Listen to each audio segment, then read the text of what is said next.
Good morning दोस्तों, नमस्कार।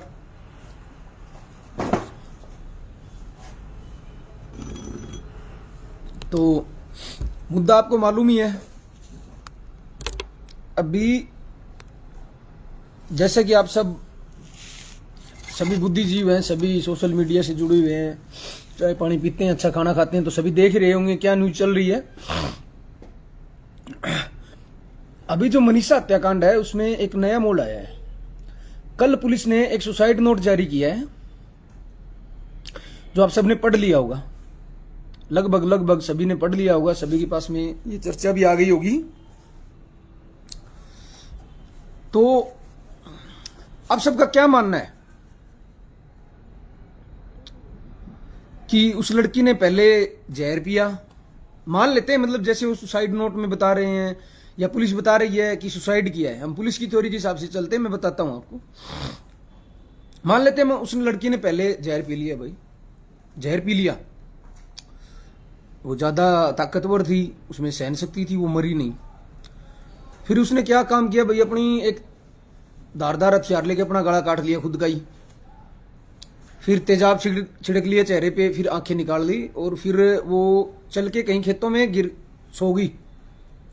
2 दिन तक वहीं पड़ी रही, उसकी लाश बन गई, वो मर गई थी, वो वहीं पड़ी रही, किसी ने नहीं देखा, किसी ने नहीं देखा।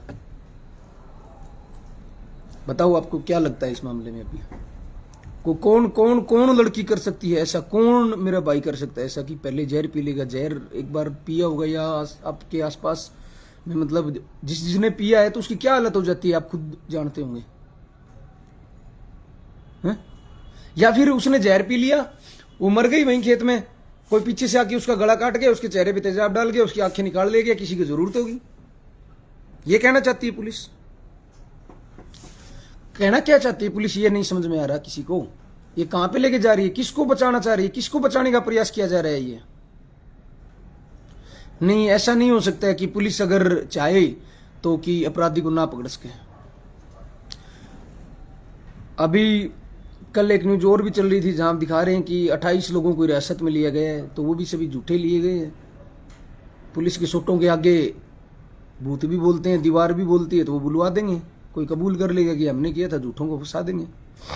न्याय तो होगा नहीं, कोई उम्मीद नहीं दिख रही है न्याय की, क्योंकि ऐसे ऐसे बेचिद्दा मामले आ रहे हैं। 11 तारीख को वो लड़की गायब हुई है, 13 को उसकी लाश मिलती है, कल 5 दिन बाद में वो सुसाइड नोट लेके आ रहे हैं कि मनीषा ने सुसाइड किया है। तो सुसाइड किया तो पहले वो सुसाइड नोट कहाँ था? 5 दिन क्या उधर कोई मतलब तलाशी नहीं हुई, वहां पे कोई छानबीन नहीं हुई, कोई जांच नहीं हुई उसकी बैग की या उसके आसपास जो वस्तु रखी हुई थी उसकी। 5वें दिन पुलिस पब्लिक का रुख मोड़ने के लिए, लोगों का रुख मोड़ने के लिए, लोगों की भावनाओं से खेलने के लिए इस केस को एक बेहिचीदा मोड़ दे रही है। अरे उस लड़की की इज्जत तो नीलाम हो ही गई, उसमें क्या बचा था बेचारी में? अब ऐसा क्या क्यों कर रहे हो आप लोग? कुछ समझ में नहीं आ रहा है। क्या हरियाणा सरकार चाहती है, क्या हरियाणा का प्रशासन चाहता है? क्यों इस लड़की को न्याय मिलने में इतनी देरी हो रही है? क्यों एक परिवार आज 6 दिन से भूखा प्यासा सड़कों पे बैठा है? क्यों इतने लोग उनके साथ में सर्व समाज के जुड़ के वो सड़कों पे बैठे हैं? वो सब पागल हैं क्या? मैं आप लोगों के माध्यम से एक बात बताना चाहता हूं कि अगर वो लड़की ऐसी होती और उसने सुसाइड किया होता तो ऐसा संभव नहीं है। सुसाइड का केस अलग टाइप के होते हैं, हमने देखे हैं, बहुत देखे हैं। ये तो बेचिदा केस बन रहा है, लोगों को साफ साफ सच्चाई सामने दिख रही है, लेकिन पब्लिक की बात नहीं सुनी जा रही, न्याय मिल नहीं रहा है लोगों को। अंधी सरकार है, बीजेपी की सरकार है, सभी को मालूम है। बेटी बचाओ बेटी पढ़ाओ का इन्होंने नारा दिया था, वो इनका पूर्णतः विफल रहा है। कल ही हरियाणा में 2 लड़कियों की और गोली मार के हत्या कर दी गई, एक 10 साल की, एक 13 साल की। तो बताओ क्या चल रहा है हरियाणा में? मैं पूछना चाहूंगा नायब सिंह सैनी की सरकार से, ये चल क्या रहा है? आज 19 तारीख हो गई है, 9 दिन से एक परिवार भूखा प्यासा धरने पे बैठा है। हिंदू धर्म में एक परंपरा है कि जब तक किसी की मृत्यु हो जाए या कैसे भी किसी मतलब जिस भी कंडीशन में मृत्यु हो जाती है, जब तक दाह संस्कार नहीं होता है तो घर में चूल्हा नहीं जलता है, गांव में चूल्हा नहीं जलता है। कितने दिन हो गए आज लोग भूखे प्यासे बैठे हैं वहां पे। क्यों सरकार इनकी नहीं सुन रही है? क्या प्रेशर है सरकार पे ऐसा? किसको बचाने की कोशिश की जा रही है? हा? क्यों लोगों का मूड डाइवर्ट किया जा रहा है? एक अलग ही तरीके से इस केस को पेश किया जा रहा है। तो दोस्तों, किसी के विचारों में ना पड़ के, भ्रमक ना होके, थोड़ा धैर्य का परिचय दे, थोड़ा और इंतजार करें। पूरी तरह सच्चाई अभी तक सामने आई नहीं है। सच्चाई क्या है उसका खुलासा होना भी बाकी है।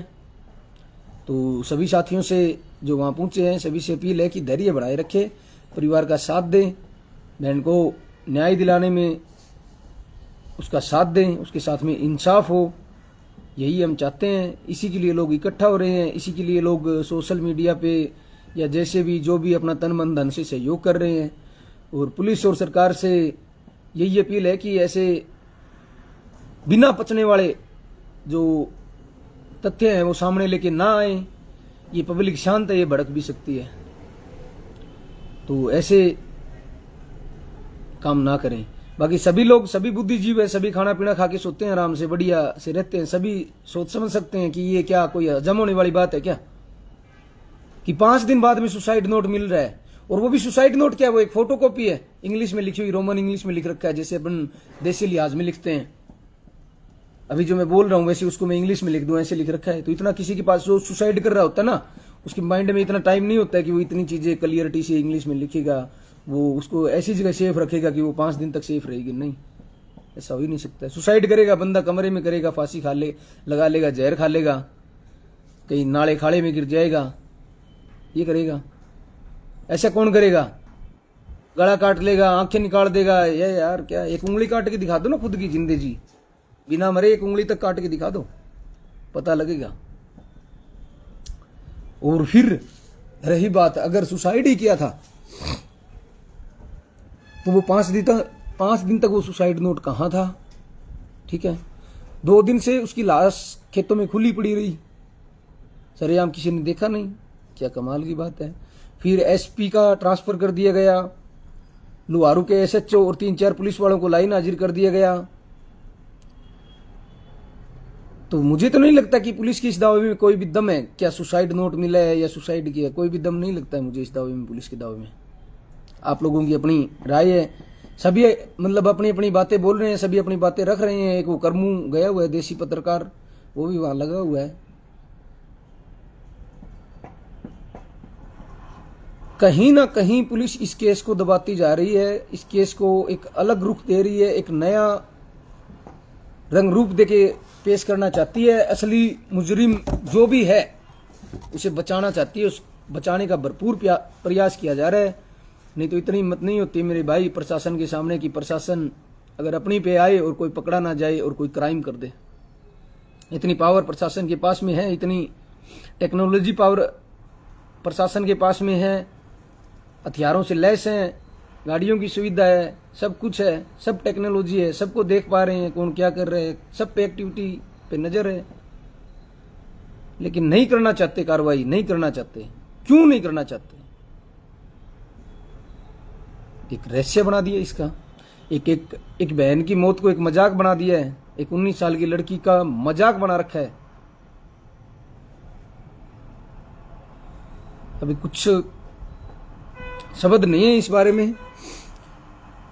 कहीं ना कहीं मैं इसमें प्रशासन की नाकामी मानता हूं और हरियाणा सरकार की नाकामी मानता हूं बिल्कुल। वहां के स्थानीय विधायक राजवीर फरेटिया ने पत्र लिखे हैं माननीय गृह मंत्री अमित शाह जी को कि बेटी को न्याय दिलाओ, आर्थिक सहायता करो, परिवार को नौकरी दो। अरे पहले उसको न्याय तो दिलाओ, उसके बाद में देखना, नौकरी तो फिर बाद में दिलवा देना यार। नौकरी तो आप खुद ही दे दोगे, आप इतने बड़े स्तंभ हो, इतने पैसे वाले हो, आपके कई कॉलेज चल रहे हैं, पीछे भी आपने बहुत समाज सेवा में पैसे लगाए हैं, तो नौकरी तो आप खुद ही दे दोगे। पहले न्याय की बात करो ना, न्याय दिलाओ। आप बात ये बोलो कि उसको न्याय दिलाओ ताकि ये लोग अपने घर जा सकें, इनकी आत्मा को शांति मिले। उस बहन को की आत्मा को सुकून मिले कि लोग मेरे लिए खड़े हुए थे, मेरे को न्याय मिला है। ये मत करो कि किसी को झूठे को फंसा के जेल में डाल दोगे, वो सड़ता रहेगा बेचारा, मुकदमे भरते रहेगा। ऐसा मत करो। और सभी भाइयों से हाथ जोड़ के यही रिक्वेस्ट है कि धैर्य बनाए रखो। आज नहीं तो कल लगभग सोल्व होने पे है ये मामला। सारी बातें पब्लिक के सामने रख भी नहीं सकते हैं, कुछ ऐसी बातें हैं जिनका खुलासा होना भी बाकी है, तो उनके लिए थोड़ा सा वक्त का इंतजार किया जाए। बाकी उम्मीद ही कर सकते हैं हम और गुहार लगा सकते हैं हरियाणा प्रशासन और न्याय सिंह सैनी सरकार से, जो हरियाणा के माननीय मुख्यमंत्री बनकर बैठे हुए हैं, अपने उड़न खटोलों से खूब भ्रमण कर रहे हैं। एक मोदी जी हैं, एक अपने ये है नायब सिंह सैनी जी, खूब घूम रहे हैं। मतलब कभी कहीं इनको फुर्सत ही नहीं है कोई। ठीक है, तो दोस्तों इसी के साथ में मैं अपने एक बारनो भाई, अच्छा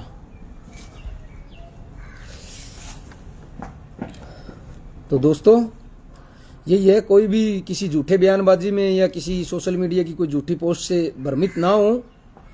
जो सच्चाई है वो आएगी। अभी कुछ न्यूज चैनल और हैं जो राष्ट्रीय हैं, BBN भारत है, वहाँ पे भी हमारे कुछ दोस्तों की बात हुई है। उन्होंने बात की है कि वो चैनल इस न्यूज़ को क्यों नहीं चला रहे हैं, तो उनसे भी बात हुई है। उन्होंने भी वहाँ पे भी इस घटना को प्रसारित करना शुरू कर दिया है। हमारे साथी रविंदर हैं, उन्होंने बात की थी, तो उनसे बातचीत हुई है। उनके भी वहाँ पे संवाददाता कुछ पहुँचे हुए हैं। सभी की नज़र है भाई अभी इस मामले पे कि क्या रुख लेता है ये मामला, क्या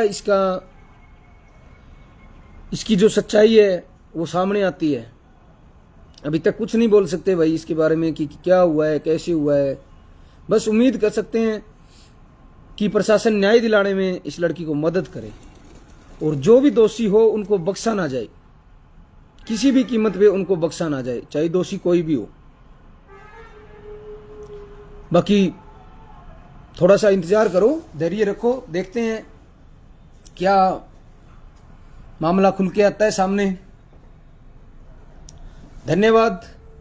आशा और उम्मीद करूंगा आप सभी अच्छे रहेंगे, स्वस्थ रहेंगे।